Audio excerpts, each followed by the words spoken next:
Assalamualaikum warahmatullahi wabarakatuh. Kali ini eh, kami perlu membagi atau meng-share tentang cara mereview skripsi ya. Caranya banyak sekali ya, ini salah satunya seperti ini. Ada kurang lebih 10 nih ya. Yang pertama judul, perumusan masalah, tujuan, hipotesis, populasi, teknik pengambilan sampel atau teknik sampling tuh ya, kemudian sampelnya, kemudian metode pengumpulan datanya seperti apa, analisis data, kemudian kesimpulan. Nah ini caranya begini, kita siapkan lembar seperti ini, kemudian kita buka skripsi yang akan kita review ya, kita dalam bentuk file saja, jadi tidak usah nulis tangan. Kita buka, ini judulnya ini, jadi kita copy.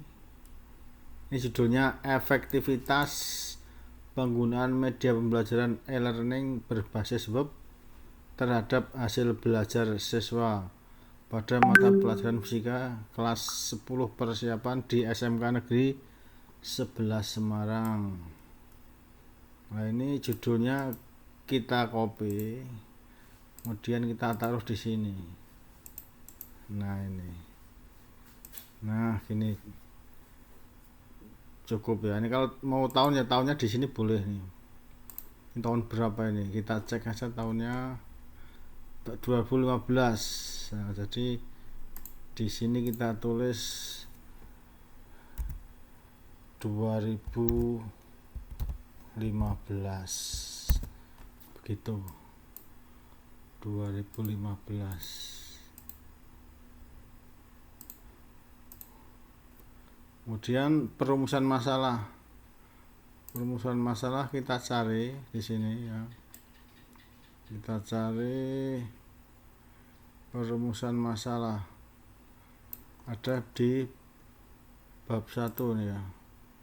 Nah, gini kita cari, terus perumusan masalah ya, kita cari sampai ketemu. Kita cari, kita belum tahu tempatnya, kita cari udah lebih belum nih, kita cari. Nah kalau ingin tidak sampai kebablasan, kita bisa lihat daftar pustaka. Jadi di sini di bab 2 itu sampai halaman berapa ya. Kalau halamannya udah jauh jadi kita enggak. Nah ini bab 2 itu 7. Berarti kita sebelum halaman 7 gitu ya. Coba cocok enggak sebelum halaman 7 coba. Halaman, nah ini perumusan masalah. Nah ini perumusan masalah ini kita ambil saja. Ini kita copy, ini kita blok. Nah gini, kemudian kita copy. Nggak bisa ini alas mouse-nya agak kurang bagus nih ya. Ini bentar ya, alas mouse-nya ya. Copy. Nah gini, pindah sini, perumusan masalah, pindah sini.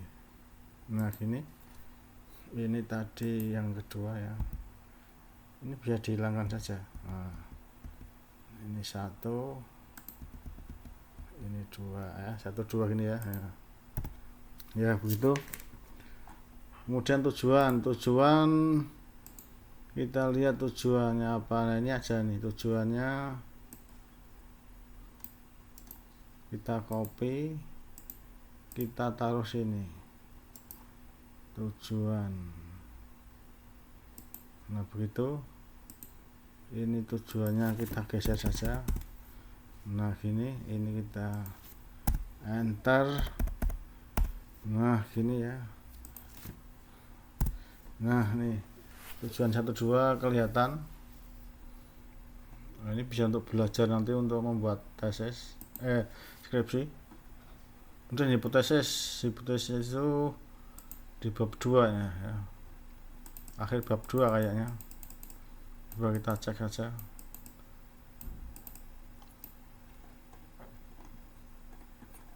Di akhir bab 2, kalau kita nggak hafal dilihat anunya, daftar isinya bisa begitu. Nah ini hipotesisnya, kita copy. Nah gini, kita copy, kita taruh sini. Nah gini, klik. Ini 1, kemudian hipotesisnya berapa tadi, kita cek lagi. 1 aja ya. Oh 2 ini yang itu ini. Nah, ini. Coba hipotesisnya tadi mana? Studi FK Semarang ya. Ini berarti enter, kita paste, kita beri jarak. Nah ini 1-2 nya kelihatan. Jadi ini kita harus belajar ini ya, 1-2 ini cocok semua ini. Ini bagaimana perbedaan hasil belajar. Yang ini untuk mengetahui efektivitas. Nah, ini terbalik ini ya. Ini harusnya yang efektif itu nomor 2 ya. Biasanya ini juga nomor 2 gitu. Ini efektivitas, ini juga efektivitas. Ini perbedaan, ini juga perbedaan begitu. Ini juga gitu nih. Perbedaan, yang satu efektivitas, ketercapaian ya, begitu. Perbandingan ya. Jadi lebih bagus mana. Intinya itu mirip. Ini terbalik nih ya. Kalau efektifnya di atas ya yang di atas semua kan itu. Kalau di bawah semua. Ini efektivitas nomor 1, yang ini nomor 2 ya. Begitu kira-kira nanti. Populasi lah yang mana nih populasi? Populasi itu di bab 3. Nah, ini populasi mulai berpikir kita. Populasi itu di sini. Tempat, waktu. Nah, ini populasi. Populasi dalam penelitian ini adalah SMK negeri dan seterusnya. Kita copy saja. Ya, ini copy. Populasinya ini. Kita baca lagi di sini boleh dicek. Populasinya SMA Negeri 11 Semarang banyak 2 kelas yang terdiri dari 15 kelas. Banyak 2 kelas yang terdiri dari 15 kelas. Dengan jumlah kelas jurusan persiapan 5 kelas, jurusan 5 kelas, jurusan multimedia 3 kelas. Ini maksudnya gimana nih, 2 kelas 15 kelas. Tapi kita nggak sedang mengoreksi ini ya. Ini populasinya saja nih. Kita tidak mempermasalahkan ininya. Yang penting kita tahu bahwa populasi itu banyak nih, 15 kelas. Nah, nanti kita bandingkan dengan sampelnya. Sampelnya mana nih? Ini sampel. Ini teknik pengambilan sampel. Teknik pengambilan sampel menggunakan teknik purposive sampling lah ini. Tekniknya menggunakan purposive sampling. Ini kita copy. Nah, teknik sampel purposive sampling. Nah gitu ya. Ini kalau bahasa Inggris biasakan dimiringkan itu. Kemudian dijelaskan tidak hanya itu saja. Purposive sampling adalah gitu ya. Ini sambil belajar kita tentang definisi itu harus tahu.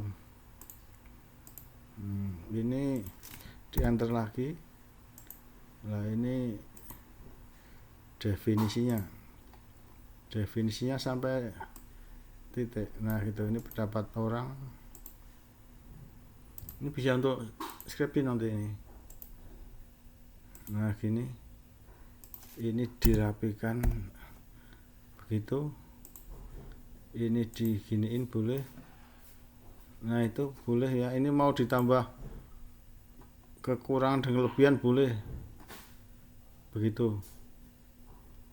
Kemudian sampelnya ini ya, sampelnya yang mana sampelnya? Oh tadi teknik ngambilnya itu ya. Sampelnya berarti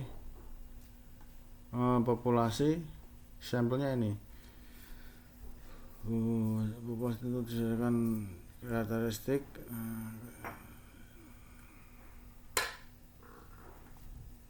Kita cari sampelnya yang mana nih? Ya kita sama-sama belum tahu, kita mencari. Nah ini rupanya ini ya, diambil 2 kelas, akhirnya diambil 2 kelas persiapan yang akan diteliti dengan random kelas atau undian ya, dengan hasil sebagai berikut. Nah ini jadinya ini tadi ya, ini setelah dilakukan pengamatan ke SMK Negeri 11 Semarang, peneliti akhirnya memilih teknik proportive sampling. Nah ini tekniknya ini dengan kelas persiapan sebagai sampelnya. Ini kelas persiapan ini. Kelas persiapan sebagai sampelnya. Berarti kelas persiapan. Nah, kelas persiapan itu apa ya? Di SMK mungkin tahu tuh ya. Ini kelas persiapan. Nah, kelas persiapan itu, ini kelas persiapan sebagai sampelnya.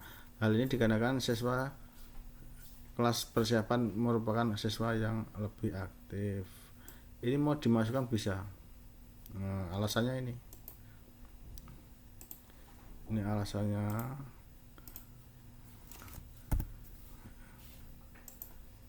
Kita copy sini. Nah ini hal ini dikarenakan gitu. Kemudian metode pengumpulan data, metodenya yang mana ini? Metodenya ini metode pengumpulan data. Ini ada 1, 2, 3 A, B, C, D. Ada 3 ini. Jadi ini kita ambil. Kalau kebanyakan diringkas boleh. Kalau mau gelondongan ya boleh aja lah. Diambil, kita copy. Nah, nanti kita lihat di sini kira-kira apa ada yang perlu kita hapus atau tidak. Nah, ini sampai habis dulu ya. Nah, ini kalau perlu kita ringkas ya kita ringkas. Nah, ini berikutnya. Nah, gini. Nih, metode dokumentasi. Kemudian B. Nah, gitu. C-nya ini. Kemudian D.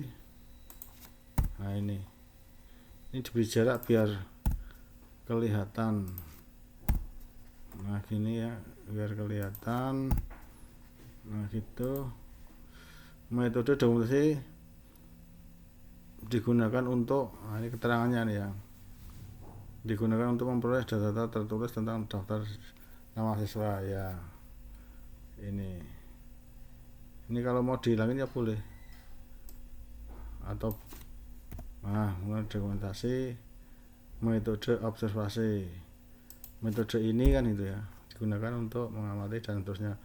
Ini bisa untuk belajar buat skripsi nanti. Analisis data sekarang, analisis datanya, analisis data. Ini uji sebelum dianalisis itu ya, uji sebelum dianalisis ya. Ini uji analisisnya di sini. Analisis data. Ini, ini analisis data, teknik analisis data penelitian. Nah ini uji normalitas. Nah ini kan ada uji normalitas. Normalitas apa? Normalitas itu macam-macam. Normalitas tuh macam-macam, cari yang termudah aja. Nah gitu, ini uji normalitas.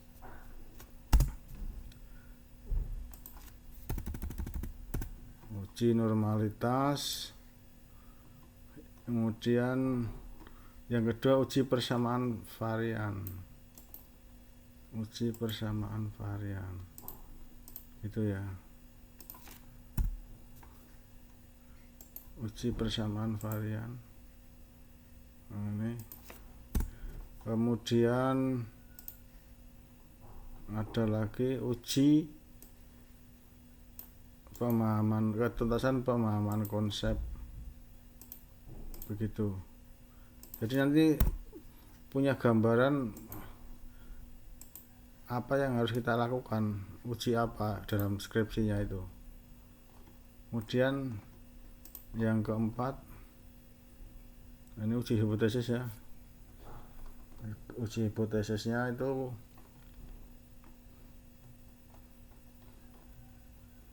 sampai sini aja dulu, nggak apa-apa. Uji hipotesisnya nggak usah, gitu ya. Kesimpulannya terakhir, simpulan itu di belakang ya. Nah, udah satu besar ya. Kesimpulan, nah nih kesimpulan terdapat perbedaan ya. Kita copy ini, nah gitu kesimpulannya, begitu ya. Satu itu, dua ini, nah